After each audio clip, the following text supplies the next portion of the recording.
wabarakatuh. Waalaikumsalam. Ya, kita mulai kelas KPA dewasa untuk kelas takhir ya, kelas takhir 1. Bismillahirrahmanirrahim. Asyhadu an la ilaha illallah wahdahu la syarikalah wa asyhadu anna Muhammadan abduhu wa rasuluh. Amma ba'du. Fa'udzu billahi minasyaitonir rajim. Bismillahirrahmanirrahim. Alhamdulillahirabbil alamin. Ar-Rahmanir-Rahim Maliki Yaumiddin. Iyyaka na'budu wa iyyaka nasta'in. Ihdinas siratal mustaqim.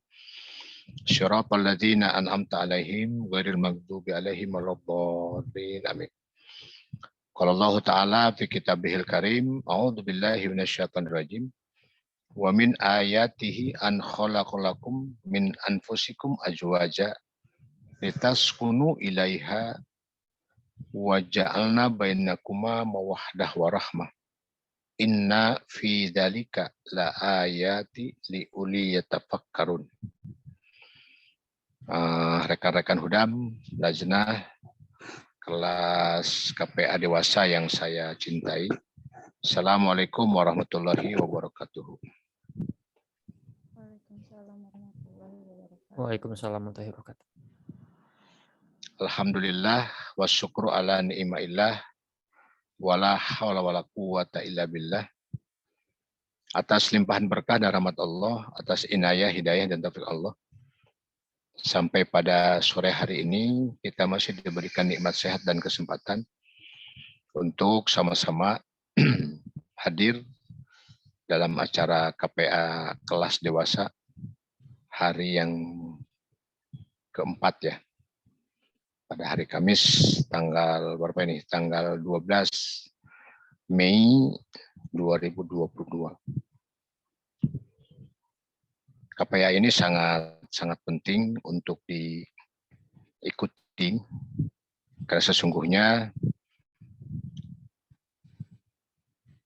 ini adalah fondasi kemenangan Islam kedua kali di akhir zaman melalui jemaah Hadrat Imam Mahdi Salam yang apabila hari ini para pemuda dan pemudinya adalah orang-orang yang concern dengan jemaah ini, insya Allah 20 tahun, 30 yang akan datang, yang dikatakan kemenangan itu sudah niscaya.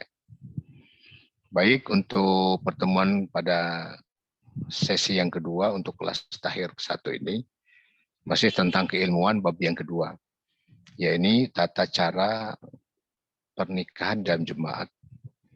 Di jemaat ini ada yang namanya Ristanata. Di pengurus besar maupun di jemaat lokal ada sekretaris yang namanya sekretaris Ristanata, yaitu yang mengatur, yang mengelola, yang konsen dengan masalah perjodohan, baik hudam-hudam yang muda maupun lajah muda ataupun duda ataupun janda gitu ya. Jadi Risanata ini mengelola mengenai perjodohan. Dan Hadrat Khalifatul Masih Ar-Rabi rahimahullah pernah bersabda, dari 4 program unggulan jemaat, salah satunya adalah Risanata. 4 program unggulan itu apa saja? Yang pertama, Baiat Internasional. Baiat Internasional itu adalah program unggulan jemaat. Kenapa? Dengan Baiat Internasional, kuantitas jemaat akan ditentukan. Kuantitas itu artinya jumlah. Niscaya kalau di negara-negara yang menganut asas demokrasi parliamentary gitu ya, itu suara terbanyak menentukan. Maka oleh karenanya kaum politisi selalu memanfaatkan ya kelompok-kelompok, komunitas, ormas-ormas gitu ya. Kenapa? Mereka butuh suaranya. Nah, jemaat kita ini concern dengan mengumpulkan kuantitas. Nah, salah satunya untuk agar jemaat ini kuantitasnya berkembang, tentu nanti ada kualitas. Tapi untuk sementara ini orang akan melihat kuantitas, artinya jumlah.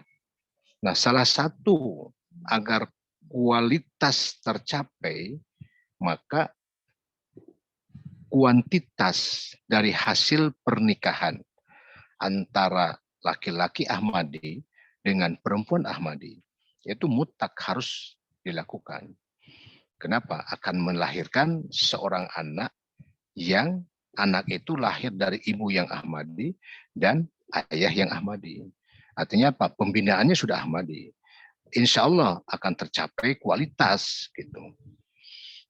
Jadi kalau misalnya Baiat internasional itu artinya dakwah, gerakan dakwah internasional.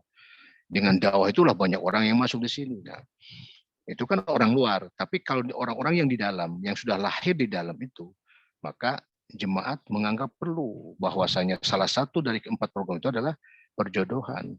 Harus dijodohkan antara laki-laki Ahmadi atau khudam, pemuda-pemudanya, dengan lajnah lima ilahnya, pemudi-pemudi Ahmadinya.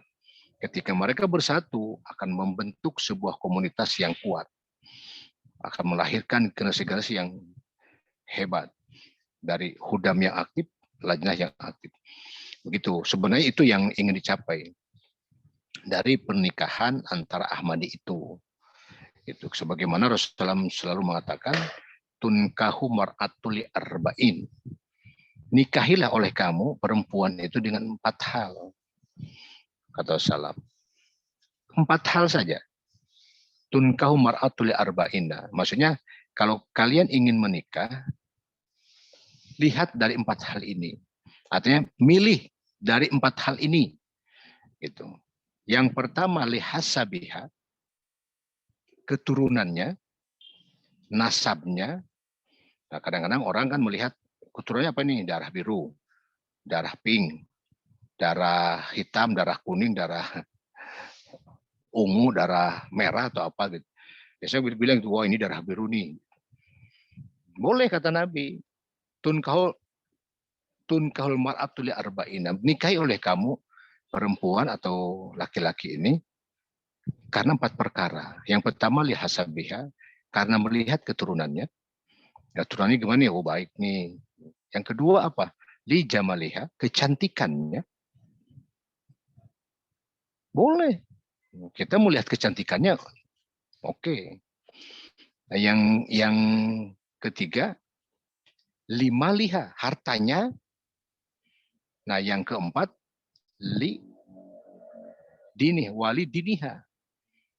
Karena agamanya. Nah, Rasul memesan secara khusus. Fadfur bidatidin. Pilih oleh kamu yang punya agama. Taribat yadaka. Supaya kamu tidak terpercik lumpur. Misalnya gini, kalau LI menikah dengan bukan hudam, karena cakep, karena keturunan bagus, karena orang kaya, ya tadi siap-siap menanggung resiko apa? Disakiti setiap saat. Karena nikah dengan orang ganteng itu ya harus resikonya ya tadi. Banyak orang yang menyenanginya. Apalagi orang ganteng ini tadi playboy, mata keranjang, karena agamanya kurang misalnya kan. Tekaup ningali anu herang-herang seetik ngalirik. Kan gitu. Nah, ini perlu dipikirkan oleh kita nih. Gitu ya. Jadi itu pesan-pesan Rasulullah. Maka Nabi dari 4 perkara ini memesankan kepada kita fadfur bidatidin. Pilih oleh kamu yang agamanya bagus. Kenapa? Taribat tiada, supaya kamu tidak terpercik rumpur, supaya kamu nyaman. Nah, Quran tadi membahasakan. Allah berfirman di dalam Al-Quran surah Ar-Rum ayat yang ke-21. Apa Allah berfirman? A'udzubillahi minasyaitonirrajim. Wa min ayatihi an khalaqalakum min anfusikum azwaja. Dan dari ayat-ayatnya dan dari tanda-tandanya an khalaqalakum, sungguh kami Allah telah menciptakan kamu min anfusikum azwaja, dari satu jiwa, kemudian Allah pasangkan dengan jodohnya. Itu. Jadi ternyata kita ini sudah ada jodohnya. Cuman jangan begini, ada Allah sudah ketika lahir itu, kata Allah, Allah itu sudah memasangkan kita ini. Yang pertama umurnya, yang kedua rezekinya, yang ketiga jodohnya. Sudah, setiap orang lahir itu sudah diberikan 3 hal ini oleh Allah. Yang pertama umur, kita akan hidup berapa lama di dunia ini. Yang kedua rezekinya, seperti apa. Yang ketiga jodohnya. Nah, hal ini adalah takdir Tuhan yang perlu disambut, dijemput oleh kita. Ya kita tidak bisa duduk-duduk saja di rumah, lantas jodohnya datang begitu, tidak bisa. Mesti kita cari, mesti kita sambut. Walaupun tadi Allah katakan, wa min ayatihi, dan dari ayat-ayatnya, dan dari tanda-tandanya, Allah Subhanahu wa Ta'ala telah menciptakan kamu min anfusikum ajwaja, dari satu jiwa, dan Allah pasangkan dengan jodoh-jodohnya. Untuk apa? Litas kunu ilaiha, supaya kamu, kata Allah, tentram ilaiha, bersamanya. Jadi hakikatnya pernikahan di dalam jemaat, di dalam Islam itu, hakikatnya apa? Ibadah. Memenuhi perintah Allah Subhanahu wa Ta'ala. Adapun nanti misalnya dapat keturunan atau yang lain-lain, itu mah akibat dari sebuah pernikahan, bukan tujuan utamanya. Yang tujuan utama pernikahan itu apa? Untuk melaksanakan perintah Allah, ibadah kepada Allah. Gitu. Nah, karena inilah ibadah, orientasinya ibadah. Untuk apa? Untuk menjaga kesucian. Kenapa? Yang membedakan kita manusia dengan makhluk lain di luar manusia itu apa? Salah satunya apa? Kita disuruh menikah. Kenapa? Manusia itu ada kebutuhan biologis yang tidak boleh tidak, harus dipenuhi. Supaya terhormat dan mulia serta ada dalam kesucian, maka bedanya manusia dengan bukan manusia itu ya tadi ada lembaga pernikahan. Mana diatur oleh Islam. Ketika kita mau menikah, misalnya memilih pasangan, tadi Rasul memberikan aturannya, tunkahu mar'atul li arba'in. Tikahi oleh kamu, hai laki-laki, ketika kamu ingin menikahi seorang perempuan, li arba'ina, karena 4 perkara. Yang pertama, kamu boleh memilih li hasabiha, boleh memilih li hasabiha itu maksudnya nasabnya, keturunannya. Kadang-kadang kan kita suka milih keturunan berdarah biru atau bukan, gitu ya. Itu li hasabiha. Yang kedua, li jamaliha, kecantikannya. Boleh. Yang ketiga, li maliha, hartanya. Dan yang keempat, wali diniha, dan pilih oleh fadfur bidatidin. Ya, tegas Rasul memberikan arahan, Rasul memberikan anjuran itu cukup tegas. Fadfur bidatidin. Pilih oleh kamu agamanya. Supaya apa? Taribat yadaka. Supaya kamu tidak terperciki lumpur, kata Allah. Maksudnya apa? Ya tadi ribet. Bersyukur kalau kita mendapat keempat-empatnya. Itu. Maka kalau saya kan saran saya nih ke Hudam atau ke LI, milih Hudam itu atau milih LI itu yang asal-asal aja. Asal apa? Asal cakep, asal rajin ke masjid, asal aktif, asal benghar, asal setuju enggak? LI setuju enggak? Setuju, Pak. Siapa yang jawab tadi? Mutmainnah. 44293. Setuju ya? Jadi asal-asal aja. Ya, Hudam juga milih Eli yang asal aja, asal gelis, asal aktif di jemaat, yang gitu ya, asal keturunan darah biru. Jadi itu kalau prinsip saya gitu. Maka waktu muda saya harus punya moto hidup saya moto hidup saya itu begini.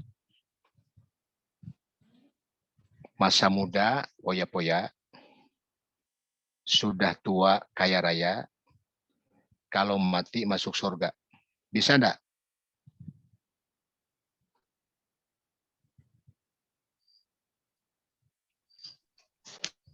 Halo?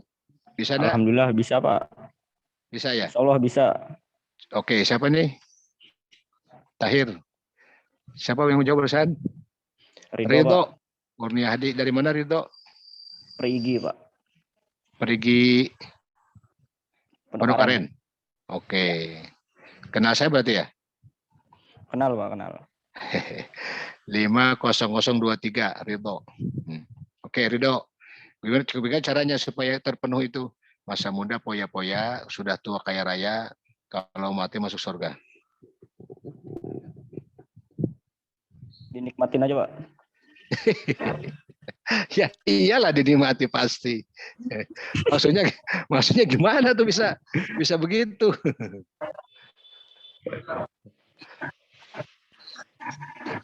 Gimana ya, Pak? Belum ngerasain soalnya, Pak. Nggak tahu. Nah, begini. Jadi masa muda poya-poya, ketika kita muda poya-poya dengan amal dan aktivitas dalam agama.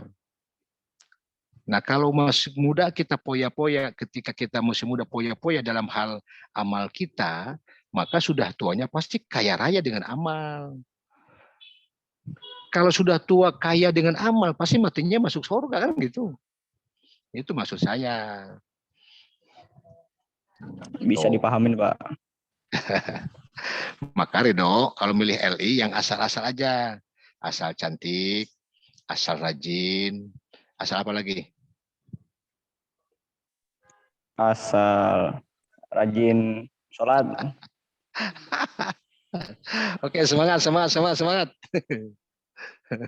Ngantuk katanya. Itu. Jadi kalau saya kasih saran gitu. Jadi udah, nggak usah, jangan milih yang kaya. Takutnya nih kayak monyet, kayak beruk nanti kan gitu. jangan pilih yang kaya, jangan. Jadi kita perlu gitu ya. Bentar. Mari ini deh apa tadi? Kaya hati. Nah, kalau kaya hati nggak apa-apa, siap. Oke, kita lanjut ya. Jadi Allah Subhanahu wa taala memasangkan kita, memberikan jodoh kepada kita itu dengan satu niatan, bahwasanya untuk menjaga kesucian kita ini suruh Allah taala. Jadi nikah itu ibadah, makanya bahasanya wa min ayatihi, dan dari ayat-ayatnya. Makanya kan para seniman membuat sebuah film judulnya apa? Ayat-ayat cinta. Kan gitu ya. Jadi artinya Allah mengakomodir sampai di perasaan hati yang paling dalam antara laki-laki dan perempuan. Nah, supaya kehidupannya jadi benar dan suci, maka lembaga pernikahan ini dibentuk oleh Islam. Terlebih di jemaat, karena jemaat ini adalah Islam sebagai implementasi kemenangan Islam yang kedua kali di akhir zaman, maka tadi prosesi pernikahan harus diatur. Berdasarkan apa? Harus berdasarkan dasar kepada Islam. Kenapa? Ekspresi kebahagiaan bagi seorang muslim. Gitu ya. Ketika orang berbahagia, biasanya suka lupa diri. Maka ketika dalam akad nikah, Rasulullah itu selalu mengutip ayat ya ayuhan nas taqarrabakum ladzi khalaqakum min nafsin wahidah wa khalaqa minha zawjaha wa bassa minkum rijalan kasiran nisaa wattaqullaha. Coba. Ya ayyuhalladzina taqullaha wal tanzur nafsum ma qaddamat lighad. Ya ayyuhalladzina amanu taqullaha wa qulu qawlan sadidan. Jadi aneh. Dalam khutbah nikah Rasulullah SAW tidak kurang dari 3 kali mengatakan ittaqullah, takutlah kamu kepada Allah. Kan jadi pertanyaannya begini. Bukankah sebuah pernikahan itu adalah sesuatu yang sangat membahagiakan, yang sangat menggembirakan?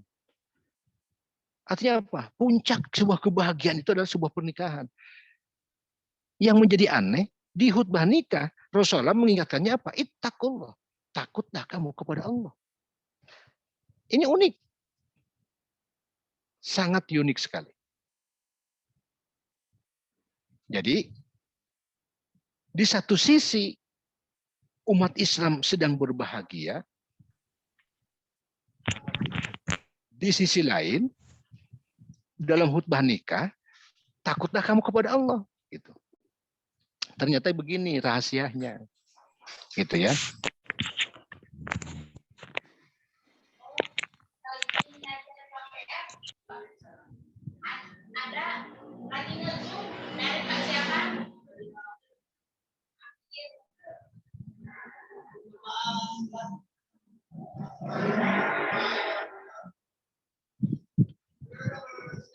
Sebentar ya.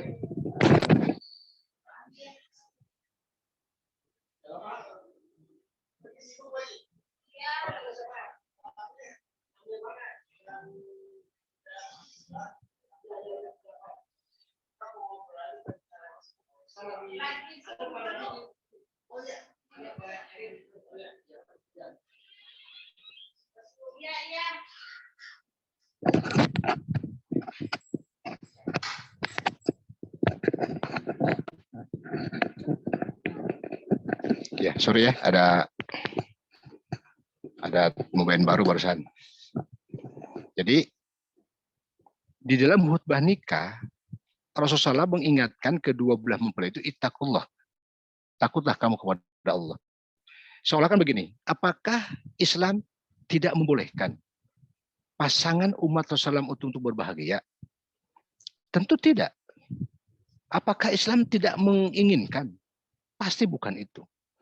Tapi kenapa ada pesan itu di tengah-tengah euforia kebahagiaan yang luar biasa dalam sebuah pernikahan? Nah, ini jarang sekali ini terungkap di luar. Kenapa Allah Ta'ala justru mengingatkan ittaqullah, ya ayyuhalladzina taqullaha wa qul qawlan sadidan. Takutlah kamu kepada Allah. Gitu.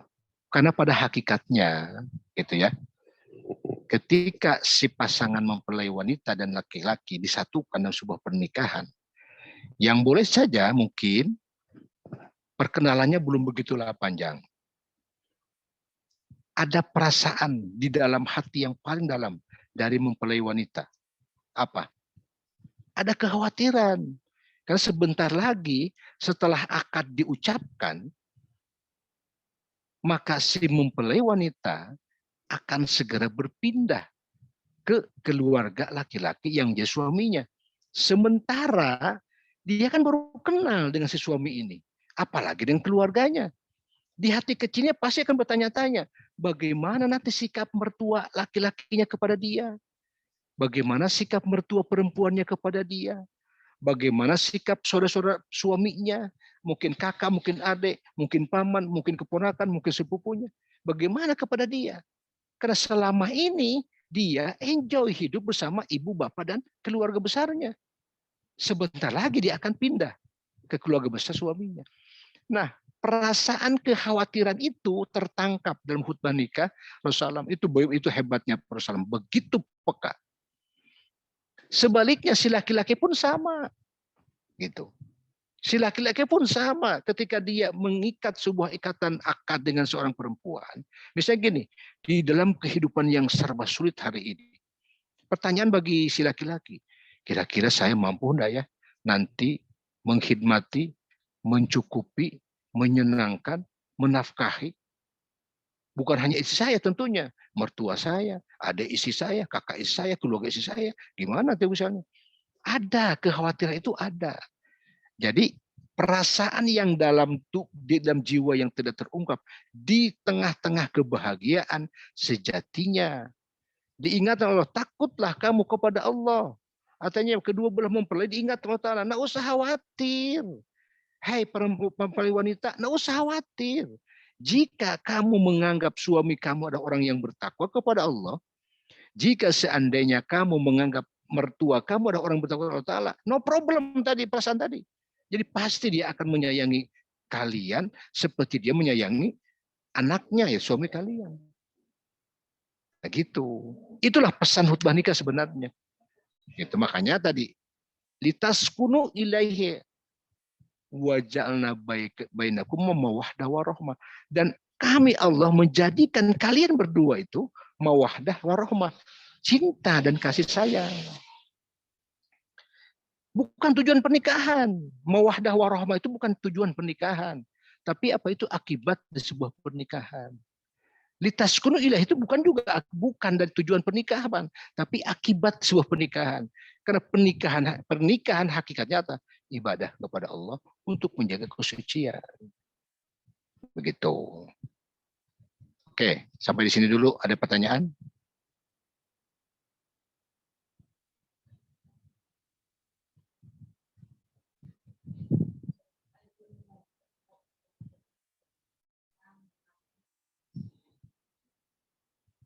Oke.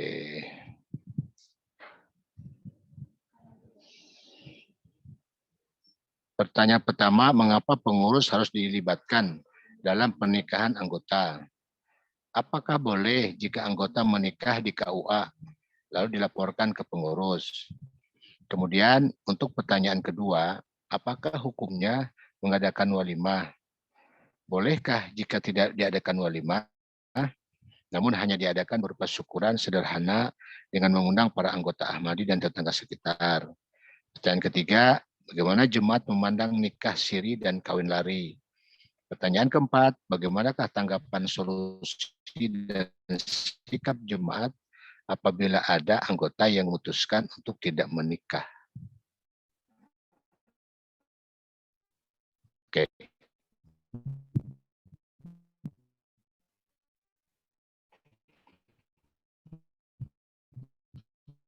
Pertanyaan yang pertama, mengapa pengurus harus dilibatkan?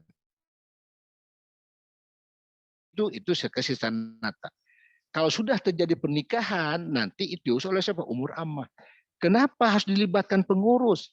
Masalahnya begini, pernikahan itu ibadah yang melibatkan banyak orang. Pertama tadi, ada mempelai wanita, ada mempelai laki-laki, ada wali dari pihak wanita, ada 2 saksi. Ini tidak boleh tidak. Pengurus harus tahu. Mubalik harus tahu. Kenapa? Ketika suatu saat nanti ada sebuah perceraian misalnya, ada sebuah masalah misalnya, dia anggota dalam sebuah jemaat. Dan segala macam urusan anggota, jemaat harus tahu. Itulah hakikat jemaah kan. Jemaah itu mesti, kan jemaah itu kan satu kesatuan. Bahkan kata Nabi, al-islamu ka jasadil wahid. Islam itu seperti satu jasad. Maksudnya gimana? Kalau telinga kita yang terluka, yang merasakan sakitnya semua badan kita. Ketika ujung kaki kita yang tertusuk duri, yang demamnya semua badan kita. Maka Nabi katakan, al-islamu kajasadil wahid. Islam itu seibarat satu tubuh. Jamaah itu seperti tubuh. Makanya tangan harus tahu, telinga harus tahu, mata harus tahu. Kenapa? Nanti walaupun dia dikasih tahu, nanti dia akan kasih tahu sendiri. Kenapa? Dengan tergoresnya di kaki, mata akan meleleh. Mulut akan merintih. Gitu. Semua badan meriang. Akan terasa pada akhirnya. Makanya jemaat harus tahu, pengurus terutama. Kenapa? Nizam kita, ketentuan kita harus seperti itu. Gitu. Terus yang kedua, bolehkah kita nikah di KUA? Terus ke pengurus tidak boleh. Jadi nikah di KUA-nya memang tidak bermasalah. Cuman tadi yang melaksanakan harus dari kita. Misalnya apa? Yang khutbah, yang doa, kecuali yang mencatat. KUA itu bukan lembaga untuk menikahkan orang, bukan. Itu kantor urusan agama. KUA itu ngurusi apa? Ngurusi agama. Agama apa? Agama yang ada di Indonesia. Berapa? Ada 5 agama. Bukan hanya kita. Itu. Nah, hanya kadang-kadang KUA itulah yang meregistrasikan pencatatan pernikahan setiap warga negara. Supaya apa? Nanti ujungnya dengan masalah waris, nasab, itu. Kita tidak boleh nyelonong ke KUA kawin, nanti lapor ke pengurus, jangan. Jadi harus ke pengurus dulu, lapor, datang, seperti apa. Nanti libatkan pengurus dan mubalik. Itu di dalam jemaah seperti itu. Makanya Rukun nikah itu yang pertama kan melamar. Kalau sudah ada misalnya Hudam, Eli sudah melihat nih gimana rukunnya melamar. Yang kedua akad ijab kabul. Di ijab kabul itu ada mempelai wanita, mempelai laki-laki. Ada wali. Tidak sah pernikahan seseorang tanpa ada wali nikah. Siapa yang berhak menjadi wali? Ayah kandung. Tidak ada ayah kandung, kakek dari pihak ayah. Tidak ada paman dari pihak ayah, saudara laki-laki, misalnya kakak atau adik. Atau jika dia seorang janda punya anak laki-laki, maka anak laki-laki lah menjadi walinya. Jadi tidak ada yang lain. Kalau itu semuanya tidak ada, gimana? Wali nikah, hakim yang menjadi walinya. Bagaimana ada ayahnya, tapi ayahnya tidak bisa menikahkan. Kenapa? Karena dalam keadaan sakit, tak bisa bicara, koma misalnya, bikin surat kuasa. Maka walikan kepada yang 4 tadi. Kakek dari pihak ayah, paman dari pihak ayah, saudara laki-laki atau anak laki-laki. Tidak ada semua itu, wali hakim boleh. Nah, rukun yang ketiga apa? Walimah, ruhstana. Tapi ruhstana itu tidak wajib. Maksudnya kalau toh tidak dilaksanakan tidak apa-apa. Apa itu ruhstana? Pelepasan mempelai wanita kepada mempelai laki-laki. Yang keempat walimah. Boleh gak nikah tidak mengadakan walimah? Hanya syukuran, ya itulah walimah sebenarnya. Walimah itu tidak harus di gedung mewah, megah, ramai dan lain. Tidak, bukan itu. Intinya walimatul urus itu walimatul urus artinya pengumuman pernikahan. Kenapa harus dilakukan? Karena kalau tidak dilakukan akan menjadi fitnah. Ketika tiba-tiba si Hudam dua-duaan dengan LI. Orang bilang, ini kapan nikahnya? Kok sudah dua-duaan? Gitu. Jadi sesungguhnya walimatul urus itu adalah rukun nikah. Harus dilakukan. Caranya apa ya? Tadi mengundang anggota jemaat, tetangga terdekat, diumumkan. Ini nikah kemarin nih akadnya. Begitu. Oke. Siapa lagi tadi? Ipana. Yang ke berapa dah?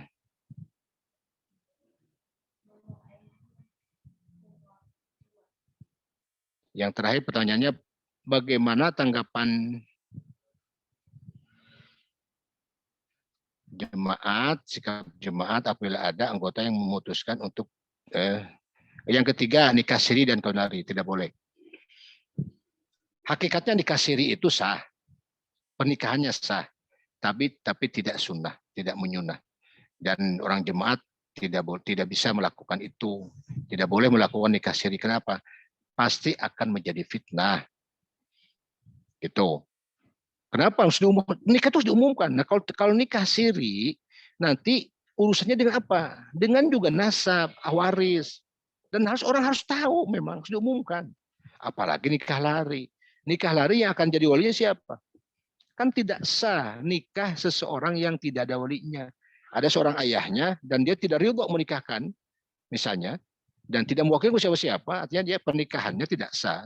Dia akan dicatat sebagai orang yang berzina. Terus apakah boleh akad nikah itu disatu harikan dengan walimah? Tidak boleh. Bukan itu ya? Bentar. Bukan. Itu untuk Ipana, bagaimana tanggapan solusi dan sikap jemaat apabila ada anggota yang tidak memutus menikah? Jadi gini, Nabi katakan an-nikahu sunnati wa an rogiba bis sunnati falaisal minni. Orang yang nikah itu sunnahku, kata Nabi. Ya, barang siapa yang tidak ikut sunnahku, an rogiba ini, berarti dia bukan golonganku. Boleh, silahkan saja, tidak apa-apa. Memilih tidak menikah tidak apa, kan sunnah itu nikah itu sunnah. Tapi berarti dia memilih untuk menjadi orang yang bukan golongan Rasulullah SAW. Itu Ipana ya. Nah, sekarang dari siapa nih? Marini. Yang sudah berkenan memberikan ceramah pada lamaran dan khutbah nikah saya di bulan Desember lalu sore ini. Ini siapa ini? Marini Adani. Marini Adani cabang mana? Assalamualaikum Pak, saya cabang Bandung Tengah, tapi orang tua saya cabang Bogor Pak. Kapan nikahnya ya? 2 Desember. Orang tua saya Bapak Rikrik. Oh, Jazakumullah ya Pak sebelumnya. Airin. Arin. Ya Pak, betul Pak. Oke, Arin. Apa pertanyaannya? Sebentar Pak, saya baca ulang. Ya. Jadi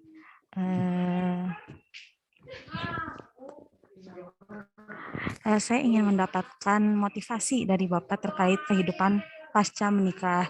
Mungkin Bapak berkenan untuk membahas sekarang atau di akhir, Pak. Terima kasih sebelumnya, Pak. Oke ya, Arin, nanti di ujung-ujung ya.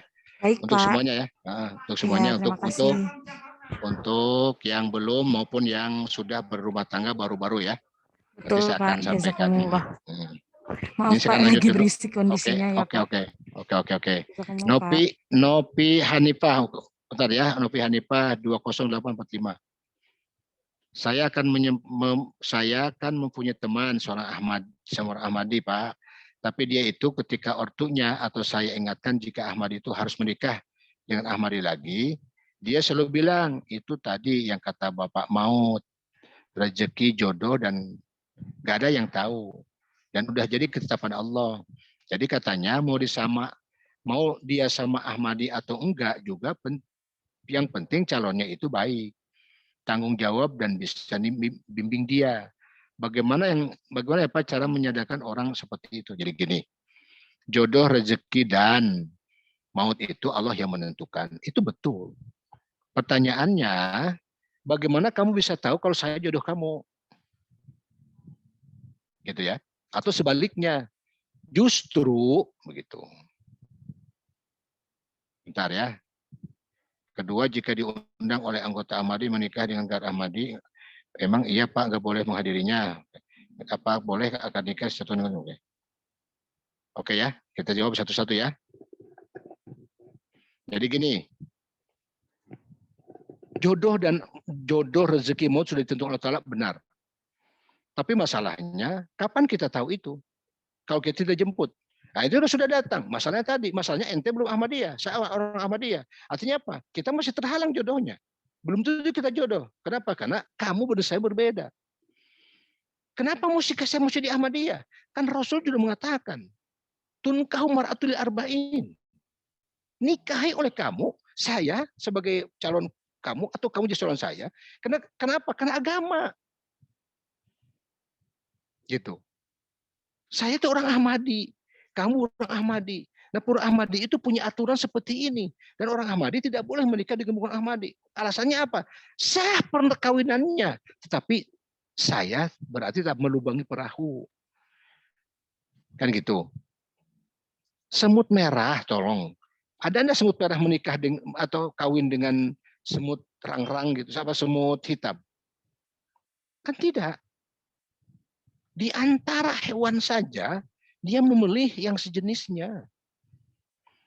Orang-orang NU tidak mungkin mau juga menikah dengan orang-orang Ahmadi atau orang yang lain.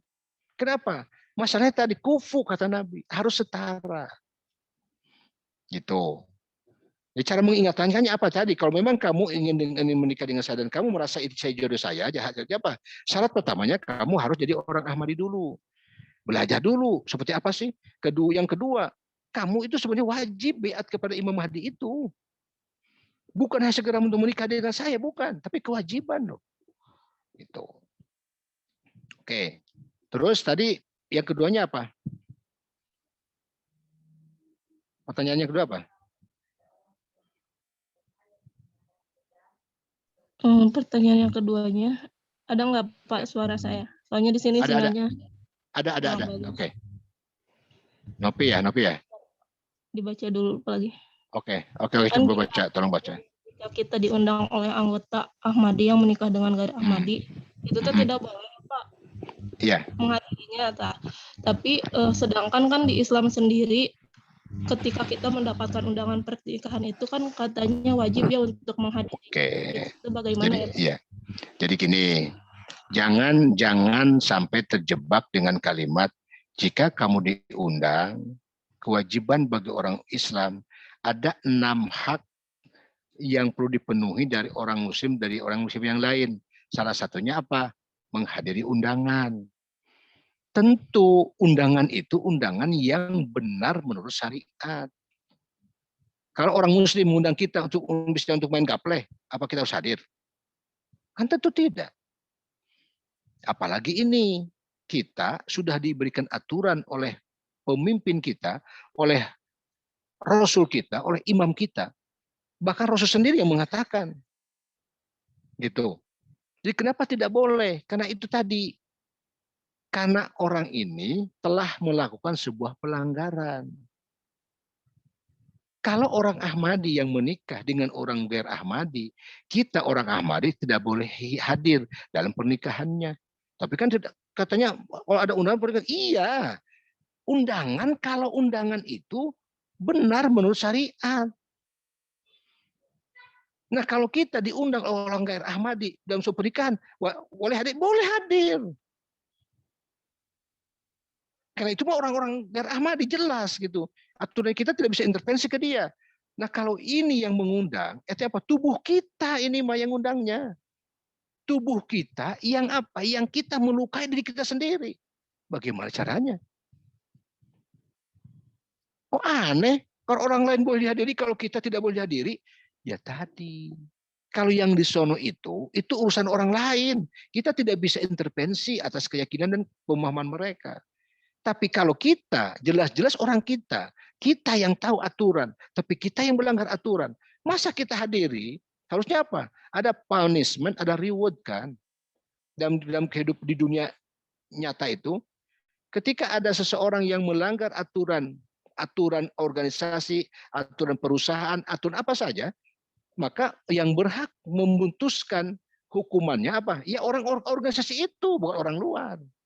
Itu. Intinya tidak boleh. Kenapa? Karena kita melakukan sebuah pelanggaran. Kalau bahasa adat masih mau salah apa? Orang macam itu adalah orang yang sedang melubangi perahu. Kebayang dah kalau perahu yang sedang kita pakai untuk berlayar, kita lubangi. Mungkin hanya satu lubang, tidak langsung tenggelam. Tapi kalau ada 100 yang melubanginya, bayangkan, karam kapal ini. Maka hari ini kita tahu, punten, ketika Habib Rizik ceramah di Purwakarta dengan berapi-api. Apa dia katakan? Orang-orang Ahmadi itu tidak perlu dikejar-kejar, tidak perlu dipaksa-paksa keluar. Karena mereka mah, keyakinan mereka mah, semakin kita ganggu, semakin kuat keyakinannya. Bagaimana caranya? Pisahkan. Kawinkan pemuda-pemudanya dengan pemudi-pemudi kita. Terus kawinkan perempuan-perempuan Ahmadi dengan pemuda-pemuda kita. Otomatis tidak perlu disuruh tidak perlu disuruh keluar, otomatis keluar. Lemah dalam seketika. Bagaimana Islam pernah jaya di Spanyol di zaman Tahrik bin Ziyad. Tapi kemudian 700 tahun kemudian Islam habis lenyap di bumi Spanyol. Tidak ada sisa sama sekali. Kenapa? Karena itu salah satunya. Pernikahan yang dikompromikan antara umat Islam dengan kaum Nasrani. Pelan-pelan tapi pasti akan hilang keyakinan keimanan. Itu masalahnya. Yang terakhir tadi apa? Apakah boleh walimah dengan akad disatukan? Tidak. Tidak ada sunnahnya. Jadi Muhammad SAW, karena yang namanya walimatul urus itu hakikatnya, harfiahnya gini. Dari kata wulwun. Wulwun itu bahas kasarnya gini. Telah menyatunya 2 urat. Jadi walimatul urus itu artinya apa? Kalau sudah ada proses hubungan suami istri. Diumumkan besoknya pengumuman itu disebut walimatul urus. Harfiahnya wulwun, dari kata wulwun. Walimatul itu dari kata wulwun, artinya apa? Menyatunya 2 urat. Minimal gitu untuk membatalkan muhrimnya. Gitu. Kemarin kan bukan muhrim, sudah akad nikah jadi muhrim.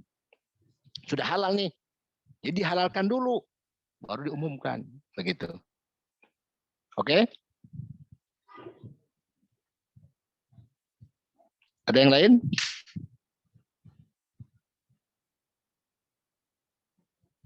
Siapa nih? Dari Al-Tabni Mahdia. Pak, mungkin ini pertanyaan, oke. Pertanyaan mewakili para LI. Bagaimana LI mengetahui hudam itu serius atau tidak? Dan apa saja? Dan apa saja tanda-tanda hudam yang serius kepada LI? Jazakumullah.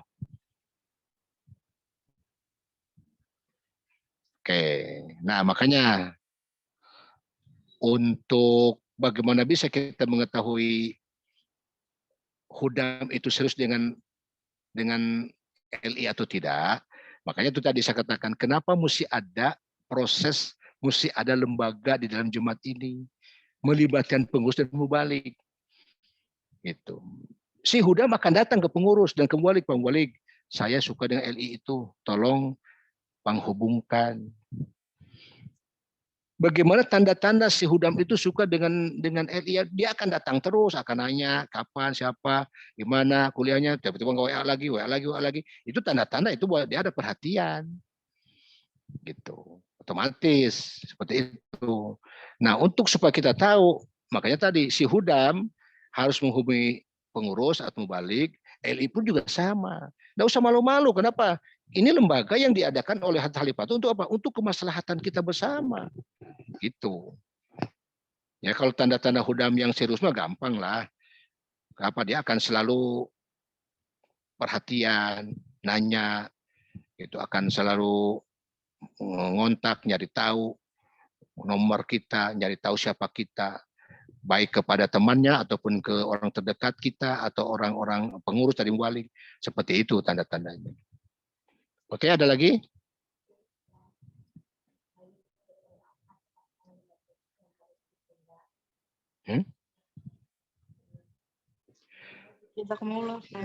Ya, Marini, Andani.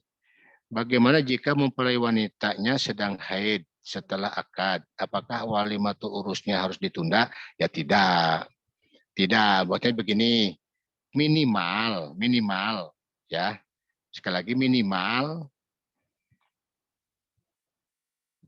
apa tuh? Tadi membatalkan muhrimnya. Jadi dikatakan wulun itu minimal membatalkan sebagai muhrimnya itu. Jadi jangan dibatalkan. Walaupun kalau tapi kan artinya yang kemarin itu kan dia bukan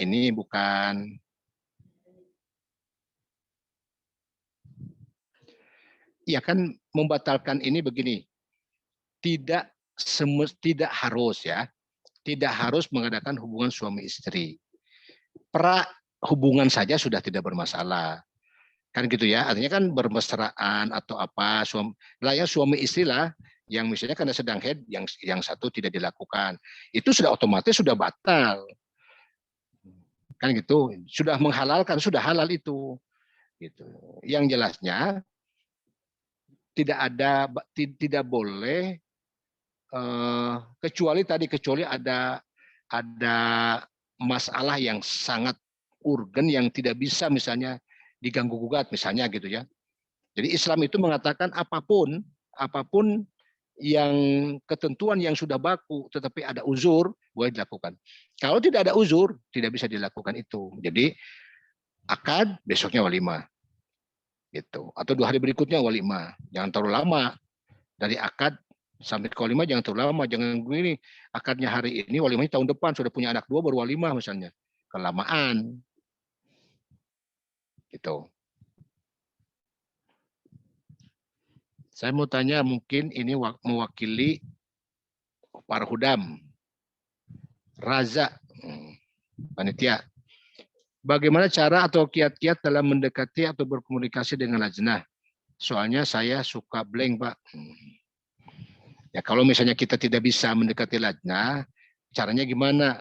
Dekati orang yang dekat dengan dia. Bisa temannya, bisa orang tuanya, yang paling efektif dengan mubalik atau pengurus. Datang saja ke mubalik, Pak, saya suka dengan lajnah itu. Bagaimana caranya? Nanti mubalik akan ikut ke sana, yang akan coba sounding ke sana. Itu Raja ya. Oke, ada lagi? 11702.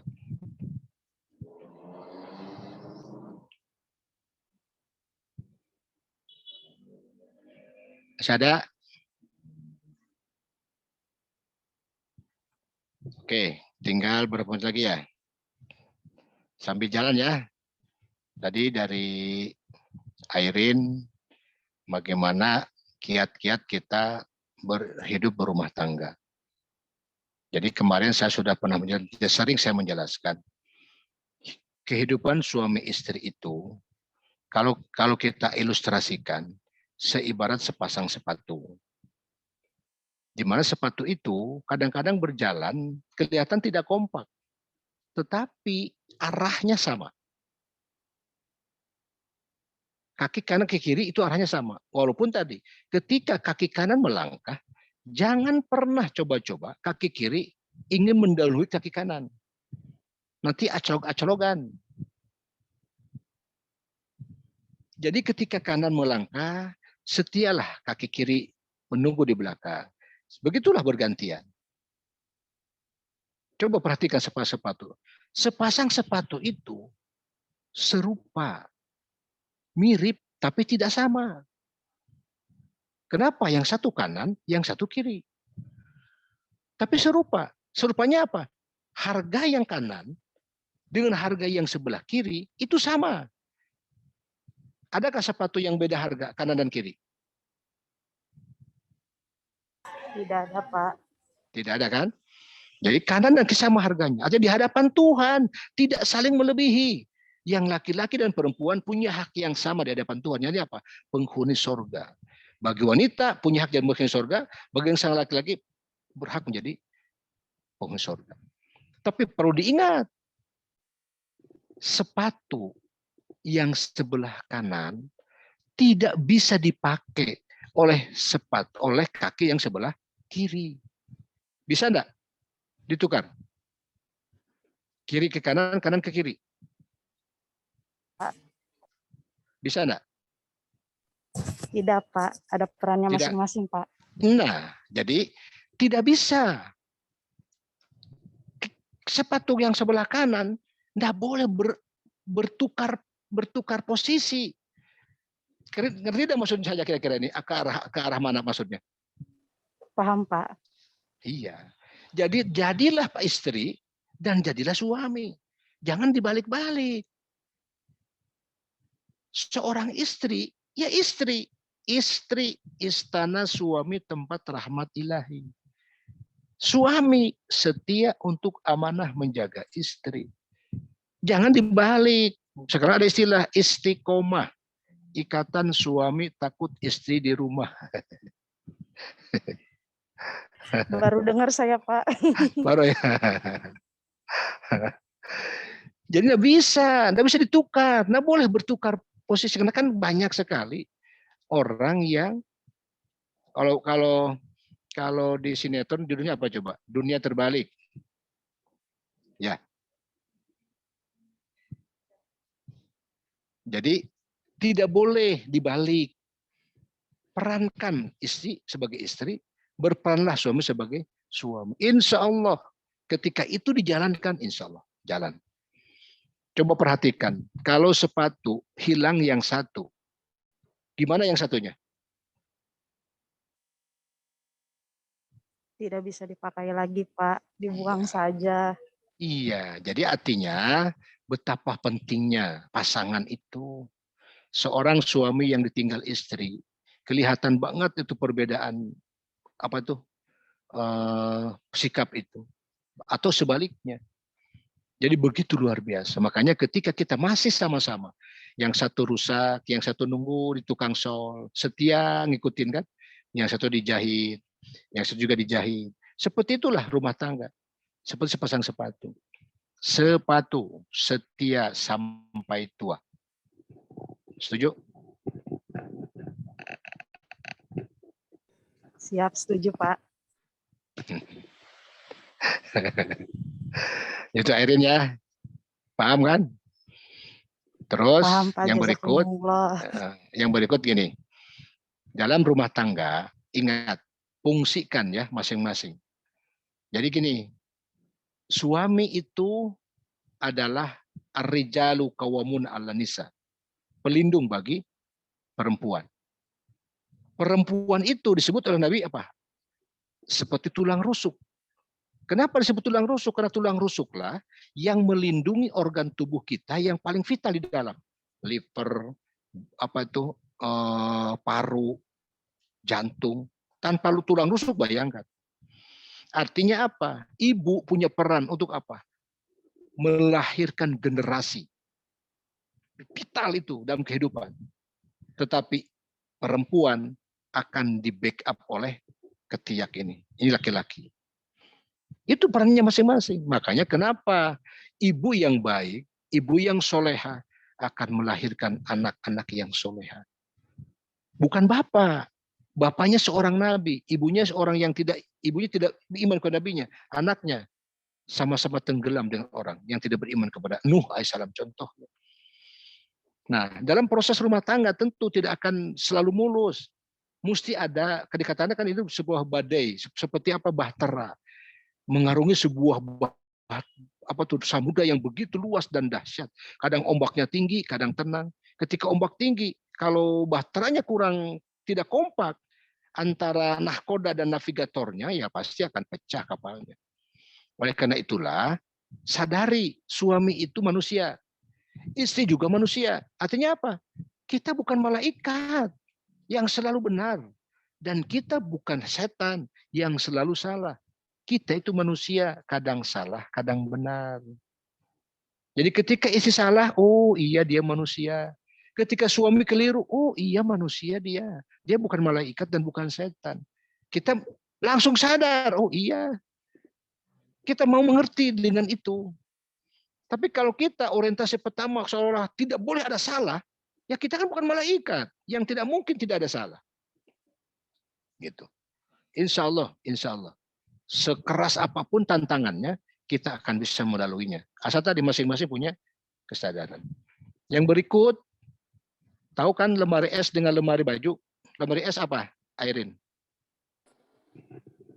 Gimana Pak jawabnya, saya bingung. Kulkas. Oh iya Pak. Lemari es kan? Iya, betul. Boleh enggak? Saya tanya, bolehkah nyimpan baju di lemari es? Tidak Pak, tidak sesuai. Boleh lah, teman tidak sesuai. Boleh ya, kan? Benar, Pak. Boleh. Boleh saja, tapi tidak lumrah. Bukan tempatnya. Dan sebaliknya, lemari baju untuk apa? Untuk taruh pakaian, untuk Pak, baju, bukan untuk taruh pakaian. makanan. Tapi kalau ditaruh pakai makanan boleh enggak? Jangan Pak, nanti busuk, mending dimakan. Boleh kan? Tapi bukan pada tempatnya.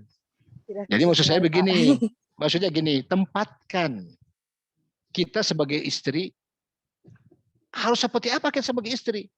Misalkan kan banyak orang mengeluh ke saya, Pak, suami saya itu galak, tidak bertanggung jawab. Jadi gimana Pak? Apa saya mau minta cerai? Saya bilang, berarti kamu tidak ngerti suami kamu itu apa. Maksudnya gimana? Tahu lemari baju? Tahu. Lemari es tahu. Untuk apa lemari baju? Untuk baju. Untuk apa lemari es? Untuk makanan. Oke. Kalau kamu tahu siapa suami kamu, sejahat apapun, kamu akan tetap enjoy dalam sebagai menjadi seorang istri. Kenapa? Suami sejatinya apa? Perisai bagi seorang istri untuk terhalangnya masuk neraka. Apapun keadaannya. Misalnya galak tadi, tidak bertanggung jawab. Galak dan tidak bertanggung jawabnya itu urusannya dengan Tuhannya. Ada konsekuensi dengan Tuhan. Tapi dia sebagai suami tetap sebagai apa? Kata Allah, tidak akan masuk neraka seorang istri yang tetap setia dan patuh terhadap suaminya. Seperti apapun keadaan suaminya. Paham? Paham enggak?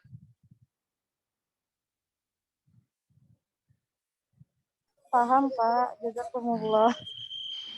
Jadi maksud saya gini, Jadikan suami itu sebagai perisai fungsi utamanya. Barang siapa seorang perempuan yang meninggal dalam keadaan ridho suaminya, maka haram baginya dibakar oleh api neraka. Bayangkan. Jadi laki-laki atau suami itu fungsi utamanya adalah perisai bagi seorang istri untuk masuk neraka. Tapi kan dia galak. Galaknya dia, konsekuensi dengan Tuhan. Dia akan dapat hukuman dari Tuhan. Tapi kita jangan karena galaknya dia mengubah fungsi dia. Gitu. Paham ya? Iya Pak, paham Pak. Wahai Hudam. Hudam, ada Hudam sini? Hadir, Pak. Hadir. Oke, ada pertanyaan lagi, Hudam? Oh, Pak, Sri pertanyaan Rahayu. saya, Pak. Oke, silakan. Siapa? Dari Mufidatul Istiqomah, Pring Sewu. Istiqomah. Oh, nomor AM-nya berapa? 26639. 26639. Oke, silakan. 39. Bagaimana tanggapan Bapak jika ada seorang orang tua dari Lajnah yang memandang Hudam harus berharta gitu, bermateri, harus bergelar. Jadi orang tuanya itu tidak mengizinkan jika anaknya menikah dengan keluarga Hudam yang biasa saja, Pak. Biasa saja, tidak punya harta, tidak punya gelar. Ya, maksudnya itu. Ya pakai saja lah gelar di ujungnya apa MSc gitu. Tahu enggak MSc? Apa itu Pak? Penasaran saya. Mantan supir camat.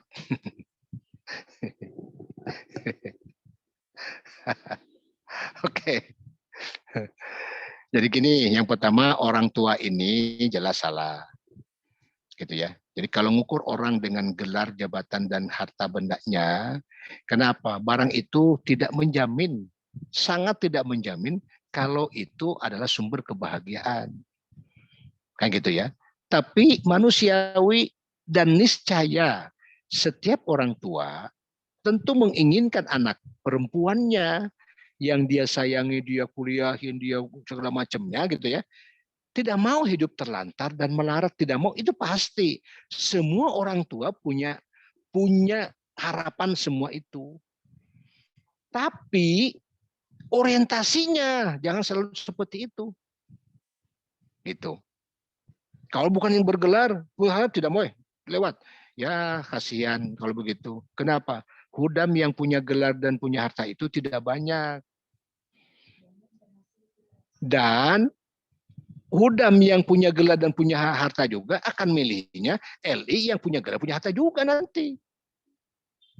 Jadi kita apa? Nggak kebagian, nunggu aja terus. Kan gitu.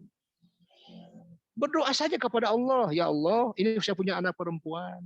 Saya sudah mau nikah. Saya mohon kepada Allah, ya Allah, siapa yang terbaik bagi dia. Baik dalam kehidupan dunianya, baik dalam kehidupan akhiratnya. Ya nantilah, serahkan saja ke mubalik lah. Jika ada orang tua macam itu, serahkan ke mubalik. Supaya nanti mubalik akan memberikan pengertian-pengertiannya. Gitu. Tuh di mana di Cianjur ada contoh tuh sebuah pernikahan yang dahsyat. Waktu nikahnya itu sangat-sangat sederhana.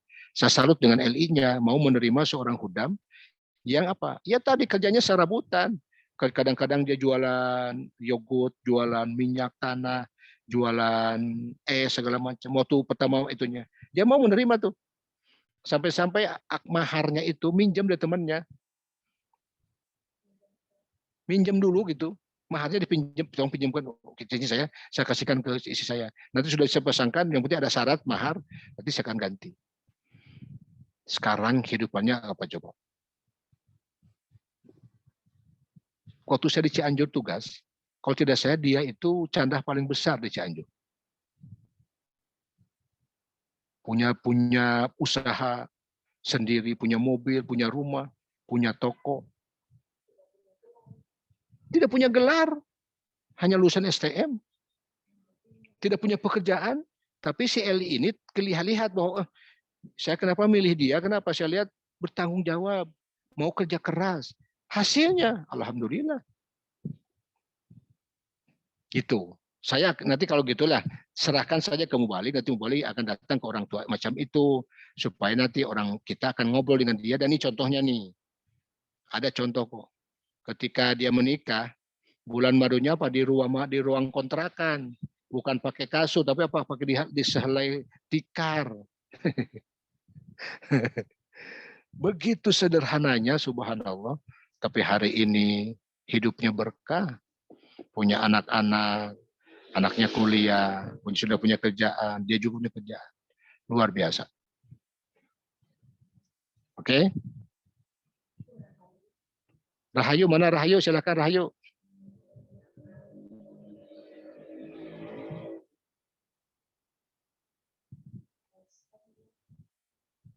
Ada yang resen tuh, siapa resen tadi?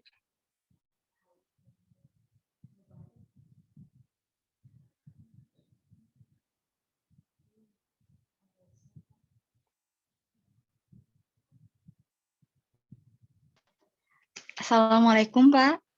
Waalaikumsalam. Pak, izin bertanya. Ya, silakan. Kan ada seorang khudam menikah dengan LI baru baiat, tetapi di pernikahannya itu tidak memakai peraturan di jemaat. Dan kenapa di pihak laki-laki tidak boleh melakukan walimah, Pak? Jazakumullah. Ya. Maksudnya tidak boleh melakukan walimah, maksudnya gimana? Di pihak laki-lakinya itu tidak boleh mengadakan walimah. Yang tidak bolehkan siapa? Kata Pak Mubaliknya, Pak.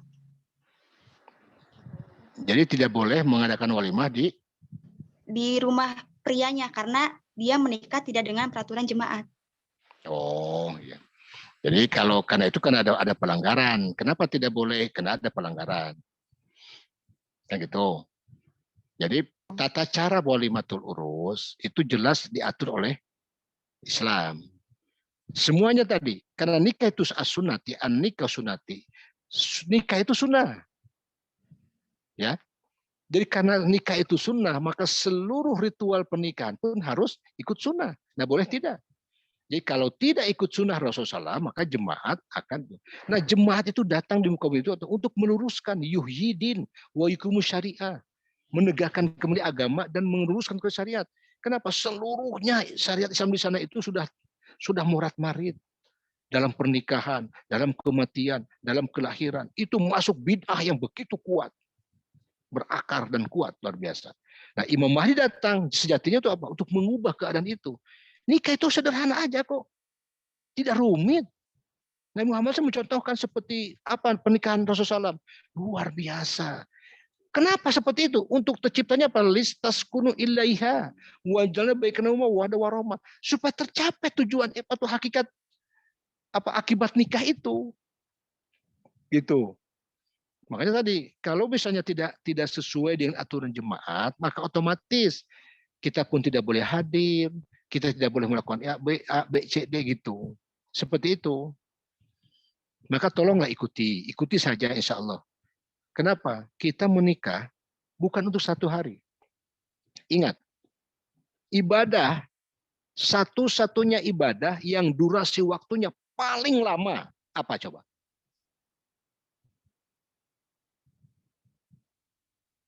Apa? Menikah, Pak. Berumah tangga atau menikah. Sholat ada batasan waktu. Paling lama 3 menit. Ke haji paling lama setengah bulan atau 1 bulan. Artinya apa? Durasi yang paling lama dari ibadah kita adalah pernikahan. Batasannya apa? Maut. Harusnya maut yang memisahkan kita.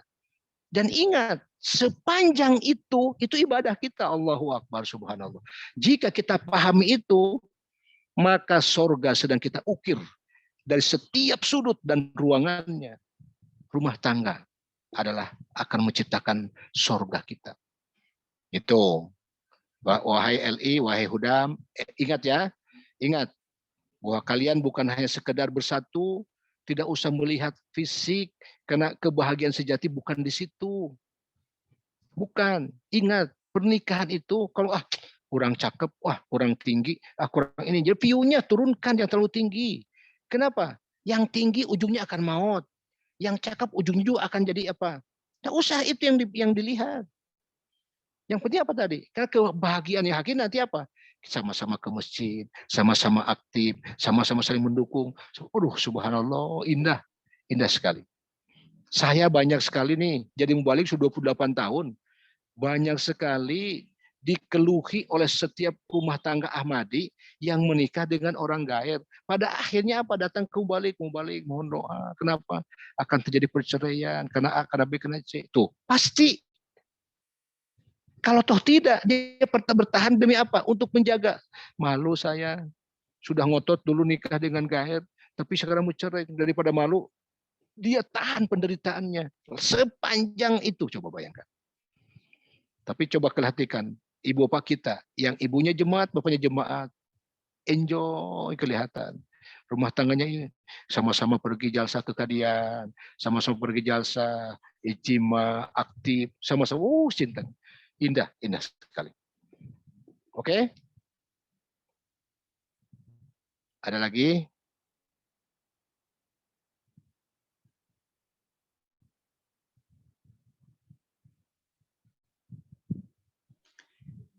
Pak, saya izin bertanya. Ya. Yang di kolom chat dulu atau saya dulu, Pak? Oke, silakan. Assalamualaikum, Pak.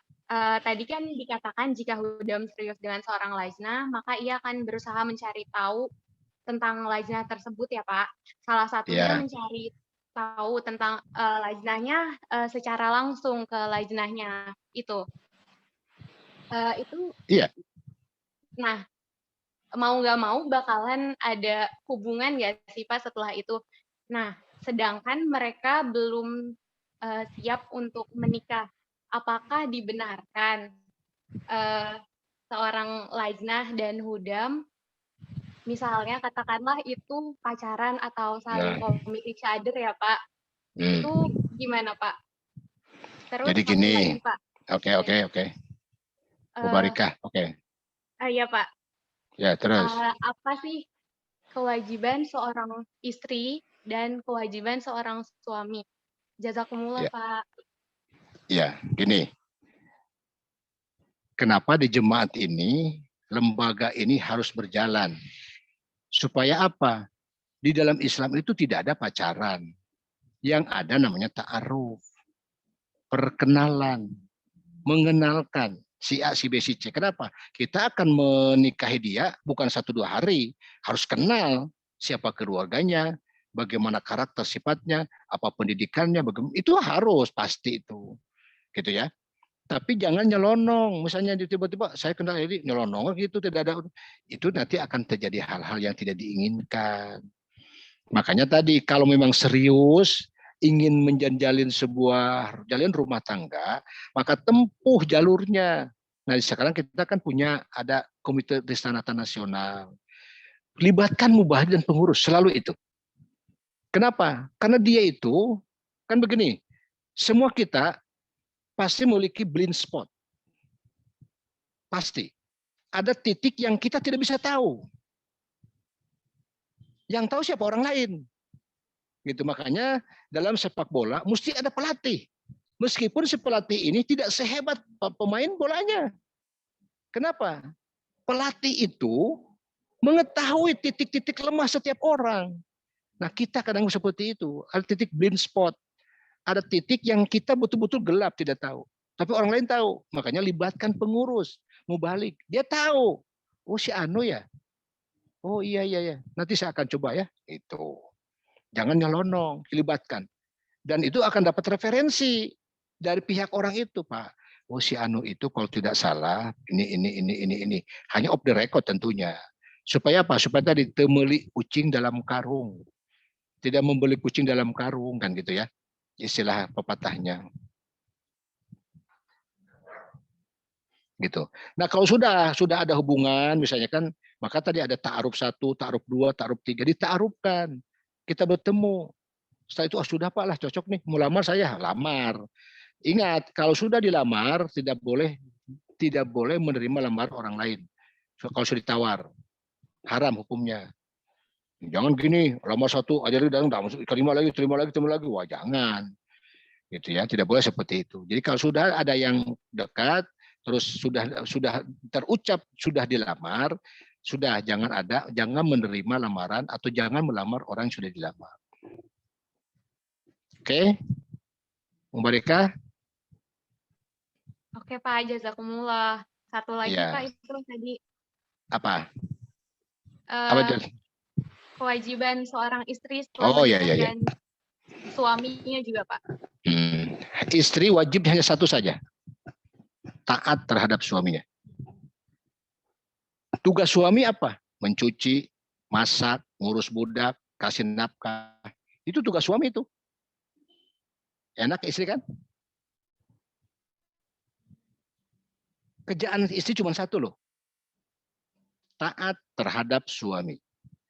Pada hakikatnya nyuci baju, terus ngurus budak, ngurus anak, menafkahi anak istri itu tanggung jawab laki-laki. Maka salam itu ke pasar sendiri, ngecos rambut sendiri, beliau kadang melakukan sendiri. Istri kewajibannya taat terhadap suami. Kata suaminya begini, Neng masak. Neng nyetrika. Neng nyuci. Begitu. Paham? Paham Pak. Jadi apa tugas istri, Mubarikah? Taat terhadap suami Pak. Nah, kalau suaminya bilang mencuci, harus apa?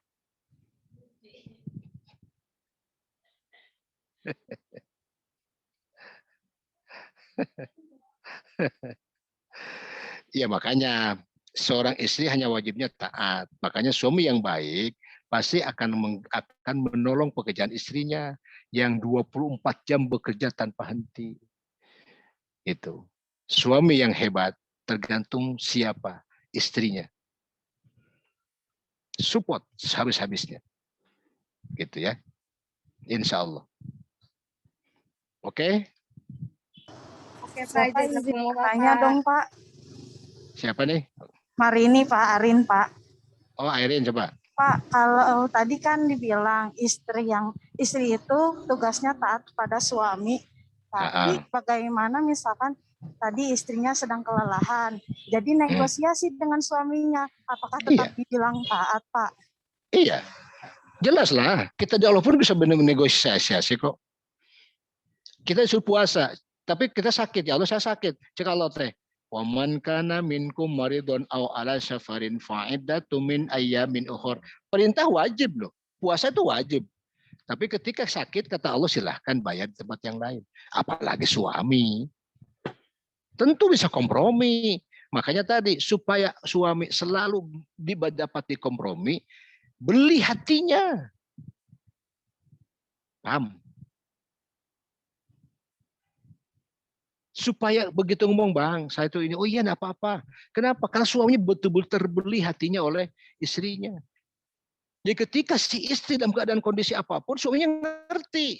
Iya, dia begitu baik ke saya, begitu perhatian ke saya, begitu setia ke saya. Saya akan berikan reward lebih kepadanya. Kenapa? Atas kesetiaannya. Begitu. Jadi timbal balik. Jangan begini, kalau nuntut banyak sekali ke suami, tapi setiap perintahnya selalu ditolak. Gitu. Ribet kan? Erin gimana? Iya Pak, jazakumullah jawabannya. Benar Pak. Iyalah. Setuju. Jadi artinya beli dulu hatinya. Itu. Insya Allah suami tidak. Makanya saya kan ini saya ya. Saya sebagai mubalik, saya pesan ke istri. Maka ketika saya jadi mubalik punya anak 4, tidak akan pernah ketemu anak saya di masjid ketika masih anak-anak. Yang akan jadi apa? Bumerang bagi mubalik. Mengganggu, pasti mengganggu. Kita mubalik sedang tarbiyat, datang anaknya, mana ingusnya meler gitu ya. Baru bangun tidur, tiba-tiba duduk di pangkuan sedang tarbiyat, lari sana, lari sini, merosotin sarungnya orang. Ini bermasalah. Akan kondisi mubaliknya akan sangat-sangat terpuruk. Maka saya komitmen dengan istri saya. Apa? Ketika saya tugas punya anak kecil, saya ingatkan istri saya, tidak boleh ada anak lulu lalang di masjid ketika saya sedang bekerja. Masjid adalah zonasi kerja saya. Ketika saya sedang tarbiyat, sedang taklim, jalsa apapun, kamu jaga anak. Nanti di rumah kerjaan kamu saya akan bantu. Itu. Hanya apa? Aman. Kenapa? Saling mengerti. Jangan begini. Awas itu budak, jaga. Tapi di rumah kita hele-hele kok seraja. Nggak mau bantu kerjaannya juga, cuma beleguk namanya. Oke.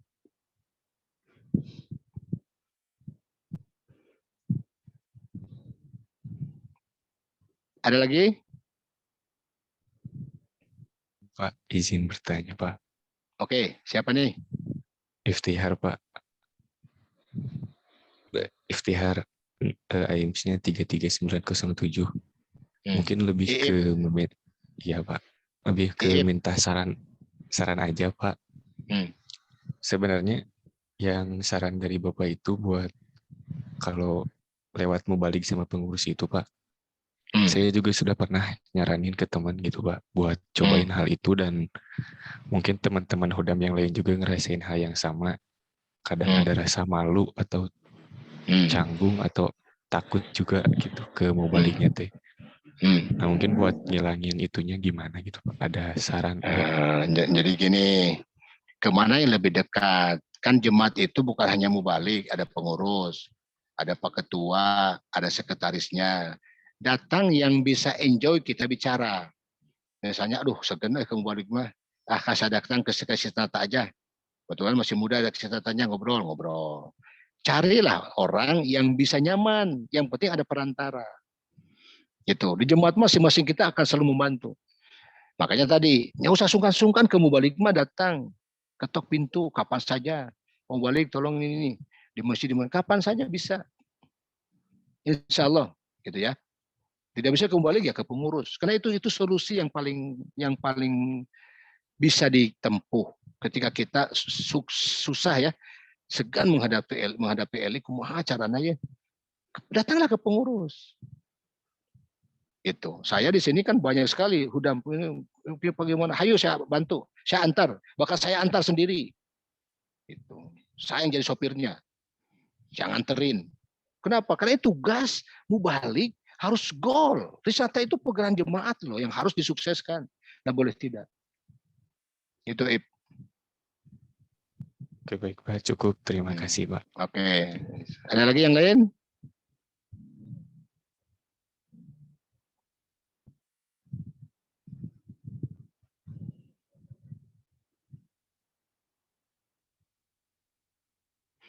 Izin pertanyaan lagi, Pak. Bagaimana caranya motivasi dari Ivana ya? Yang menikah dengan Gair dapat mengirimkan permohonan maaf kepada Huzur. Terdapat 2 orang LI di cabang saya yang menikah dengan Gair sejak lama. Sedang di cabang saya tidak ada mubalik. Oke, jadi gini. Dekati dulu orang ini. Tanya dulu, masih Ahmadiyah atau tidak? Masih suka dengan Ahmadiyah? Masih. Kalau gitu, kalau masih senang dengan Ahmadiyah, kita kasihkan formulirnya. Formnya sudah ada dibuat, tinggal ngisi aja. Jadi kita sebagai pengurus yang proaktif, kita bikinkan. Nih, contohnya. Kalau kamu masih senang, masih suka dengan jemaat ini, dan kamu masih mencintai jemaat ini, dan kamu masih ingin terus dalam jemaat ini, satu-satu cara apa? Tolong isi formulir ini, saya nanti akan kirimkan ke Huzur. Insya Allah. Di Gondong ada beberapa 3 kemarin, dan alhamdulillah 3-tiganya dimaafkan oleh Huzur. Dan berikutnya apa? Suaminya beat malah, jadi beat. Alhamdulillah, berkat doanya Hadrat Khalifah. Jadi Ivana yang datang, dekati, tanya, dalamin seperti apa. Kalau masih ada kecintaan, kita yang bawa formulirnya. Itu di BPLI ada tuh formnya, kita tinggal ngisi doang. Tolong diisikan, silus dia tanda tangan. Minimal gitu aja. Insya Allah dia akan mau seperti itu. Oke? Sudah lebih 10 menit, jam 5. Mohon maaf jika ada hal yang kurang berkenan datang dari kelemahan saya. Benar datang dari Allah Subhanahu wa taala. Mudah-mudahan kalian menjadi lajnah yang orientasinya akan mendapatkan Hudam sebagai pasangan calon suaminya. Dan insya Allah Hudam juga berorientasi. Jangan pernah berpikir untuk mencari lajnah swasta. Kenapa? Di dalam banyak yang sudah terlibat baik. Mereka lah calon-calon ibu, calon-calon penghuni surga dan akan melahirkan generasi yang sangat baik dan solehah nantinya, soleh dan solehah. Mari kita berdoa semoga Allah Ta'ala senantiasa menolong dan memberkahi kita sekalian. Berdoa mulai.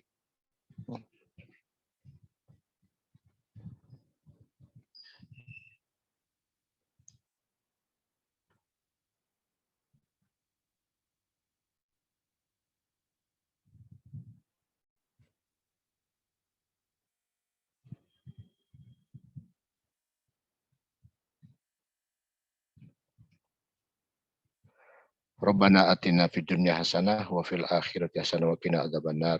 Rabbana taqabbal minna innaka antas samiul alim wa tub alaina innaka antat tawwabur rahim. Rabbana wa taqabbal du'a. Subhana rabbika rabbil izzati amma yasifun. Wassalamun alal mursalin walhamdulillahi rabbil alamin. Amin Allahumma amin. Assalamualaikum warahmatullahi wabarakatuh. Waalaikumsalam warahmatullahi wabarakatuh. Jazakumullah Pak. Assalamualaikum warahmatullahi wabarakatuh. Jazakumullah Pak. Ya.